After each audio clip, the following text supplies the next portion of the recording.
Welcome to my new mini blog guys देखि पारुथबो मुई और आम निनी छुआटा बाहरी जासु तार मामू घर के तार मौसी माने आसबार थिसी तो तार परे आमे ताकू नेना करी फिलहाल आमर घर के आमे गाइस इनु बाहरी जासु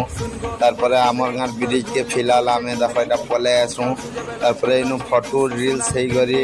इनु गाइस देखि पारुथबो आमे देखि पारुथबो बहुत इनु एन्जॉय करसु तार परे इनु गाइस आमे बाहरी जासु घर के तारपरे आसला बेले राति 9 बजे जाइए गाइस तो देख 9 बजे न आम डेकोरेशन इटा चली सकाल पहले नाम बसामु तो गाइस तारपरे हेति लगी देखि पारुथबो पिला मन जोश और मेहनत चली जे इनु डेकोरेशन करी कुरा करी फिलहाल आमे इनु गाइस बाहरी आसु पुड़िया खावार लगी चलो मैं तुमको आके बताऊ जे तारपरे इनु देख सब काम सारी के फाइनली आमे पुड़िया खाई पले आसु केंदा भांग मागु जे देख राति 1:30 बजे गाइस वीडियो एडिट करून 3 बजवा जे भी मोर वीडियो देख गाइस प्लीज फॉलो करबो देखो भांग माइर केंता उठिसे।